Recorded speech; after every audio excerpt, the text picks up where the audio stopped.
विक्रम बेताल की कहानी भाग 3। पुण्य किसका। वर्धमान नगर में रूपसेन नाम का एक राजा राज करता था। एक दिन उसके यहाँ वीरवर नाम का एक राजपूत नौकरी के लिए आया। राजा ने उससे पूछा कि उसे खर्च के लिए क्या चाहिए, तो उसने जवाब दिया 1000 तोले सोना। सुनकर सबको बड़ा आश्चर्य हुआ। राजा ने पूछा तुम्हारे साथ कौन कौन है। उसने जवाब दिया मेरी पत्नी, बेटा और बेटी। राजा को और भी अचंभा हुआ, आखिर 4 जने इतने धन का क्या करेंगे। फिर भी उसने उसकी बात मान ली। उस दिन से वीरवर रोज 1000 तोले सोना भंडार से लेकर अपने घर आता। उसमें से आधा ब्राह्मणों में बांट देता, बाकी के 2 हिस्से करके एक मेहमानों, वैरागियों और सन्यासियों को देता और दूसरे से भोजन बनवाकर पहले गरीबों को खिलाता। उसके बाद जो बचता उसे अपनी पत्नी, बच्चों को खिलाता, फिर खुद खाता। उसका काम यह था कि शाम होते ही ढाल तलवार लेकर राजा के पलंग की चौकीदारी करता। राजा को जब कभी रात को जरूरत होती वह हाजिर रहता।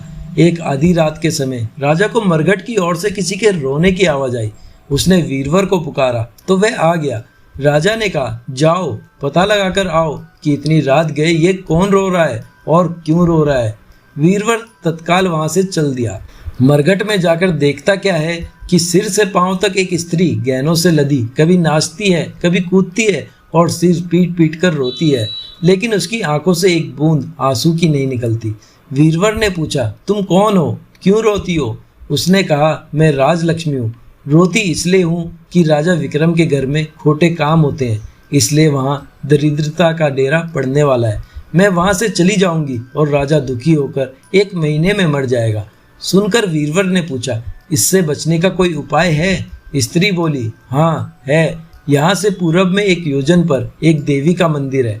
अगर तुम उस देवी पर अपने बेटे का शीश चढ़ा दो तो विपदा टल सकती है। फिर राजा 100 बरस तक बेरोक टोक राज करेगा। वीरवर घर आया और अपनी पत्नी को जगाकर सब हाल कहा। पत्नी ने बेटे को जगाया, बेटी भी जाग पड़ी। जब बालक ने बात सुनी तो वह खुश होकर बोला आप मेरा शीश काट कर जरूर चढ़ा दें।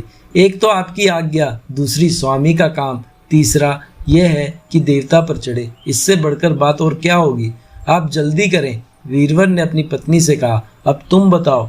पत्नी बोली पत्नी का धर्म पति की सेवा करने में है। चारों जने देवी के मंदिर में पहुंचे। वीरवर ने हाथ जोड़कर कहा हे देवी, मैं अपने बेटे की बलि देता हूँ, मेरे राजा की 100 बरस की उम्र हो। इतना कहकर उसने इतने जोर से खांडा मारा कि लड़के का शीश धड़ से अलग हो गया। भाई का ये हाल देखकर बहन ने भी खांडे से अपना सिर अलग कर डाला। बेटा बेटी चले गए तो दुखी माँ ने भी उन्हीं का रास्ता पकड़ा और अपनी गर्दन काट दी।